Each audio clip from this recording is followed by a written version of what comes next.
We suspect that he was manufactured approximately 1 ton of ecstasies.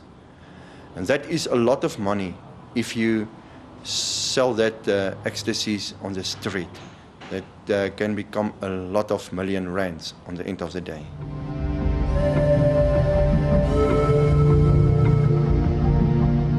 We went to his house, where we searched his study room, and where we confiscate secret documents, approximately 5 boxes.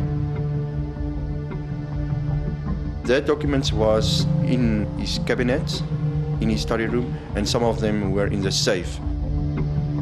The detectives had stumbled on a huge cache of top-secret biological warfare documents which Basson had been ordered to destroy following the approaches by London and Washington.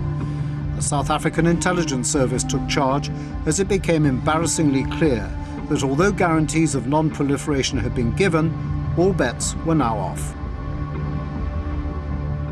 What was your reaction when you learned that Basson had not destroyed the entire biological warfare program according to your military instructions to destroy it?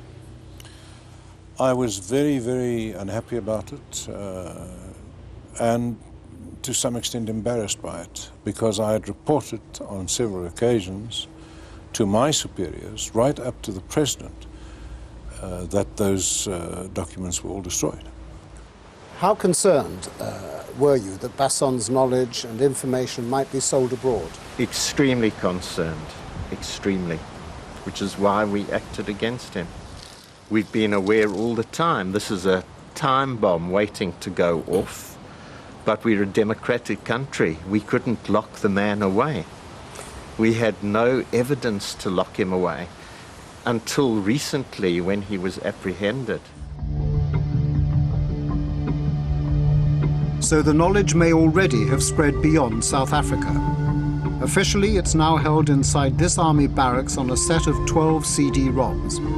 This is the headquarters of the 7th Medical Battalion, Basson's old unit. The discs are in a safe under triple lock and key. The president himself must be present if the safe is ever opened. In fact, the contents could still be both deeply embarrassing or highly useful inside and outside South Africa. But there are even more strange stories to be uncovered. These murderous hand tools were the European export models of South Africa's biological and toxic warfare program. It's now been revealed that South African assassins even operated as far north as Britain. Here we have what looks like a screwdriver. Yes. Can you tell us about it? The operator that uses the piece of equipment would stab the person being attacked, and in the stabbing process, the poison would be released, and the chemical substance would be injected into the individual. Are these exhibits safe for handling? Absolutely. I would not touch the front end if I was you, Mr. Chair. I was asked once by Dr. Basson to move one of these screwdrivers and 2 vials filled with a chemical substance to the UK. Dr. Lawrence was chosen as the courier to transport the killer tools for assassinations in Britain. He says he was ordered to meet a man, a South African, known to Basson simply as Trevor.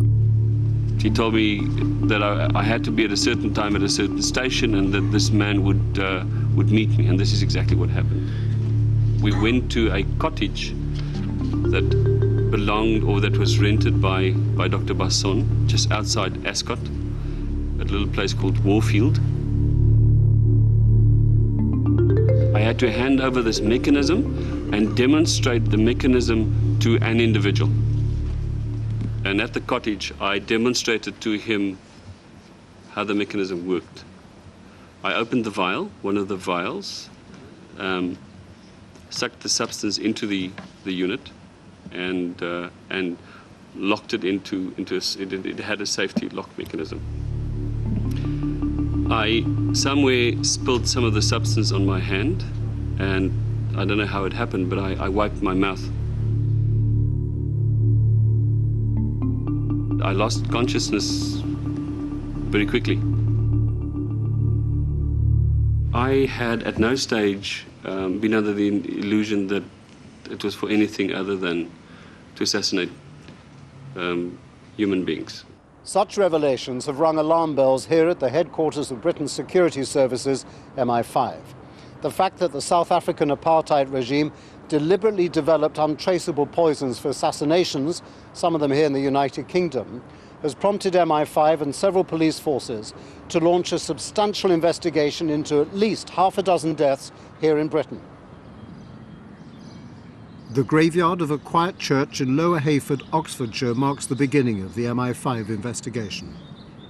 Rosemary Durrant was the fiancée of an MI6 agent and was with him as he died mysteriously 6 years ago.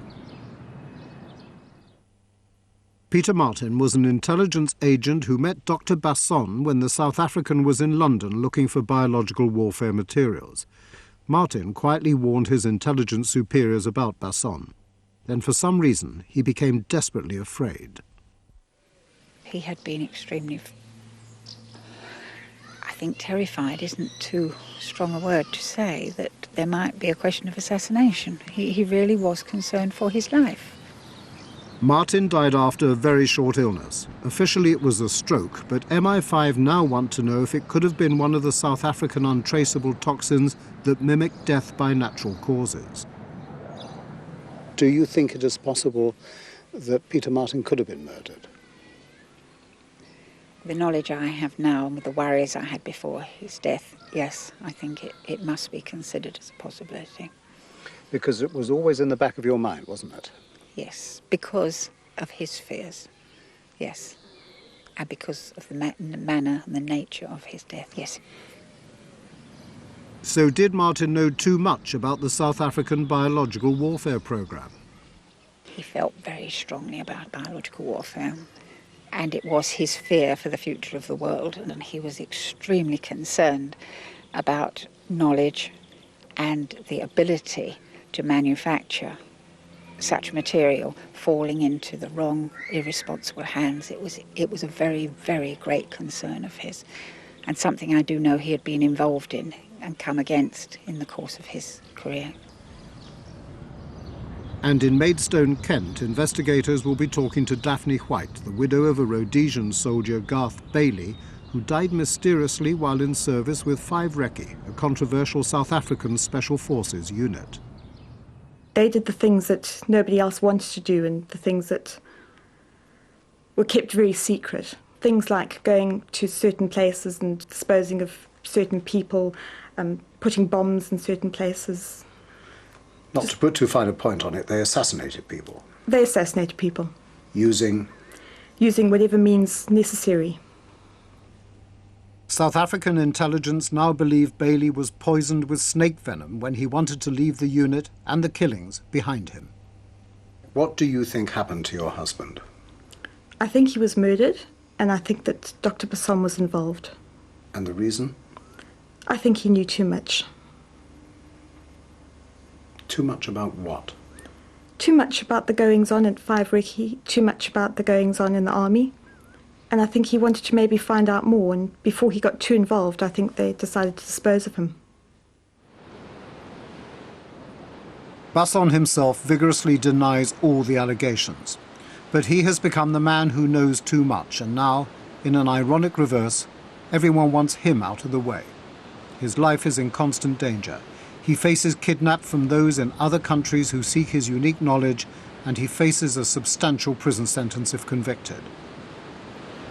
He's handed in all his 12 passports, and for once, he has nowhere to run. This is so serious that one would have to look at this in terms of war crimes. This is genocidal. This is something so abhorrent to the international community and to ourselves that I wouldn't be averse to referring something of this nature to the International War Crimes Tribunal at The Hague. The official biological warfare program, which was of an offensive military nature, was small, but quite well put together. The unofficial programme was very significant. It was wide-ranging, used a large number of different devices and materials to cause quite extensive mayhem. And to my mind, this illustrates the important point that we must keep control of these materials, these technologies. They must be regulated properly, and internationally we must make it a top priority to make sure that the treaties and the conventions have the teeth and the enforcement that they deserve.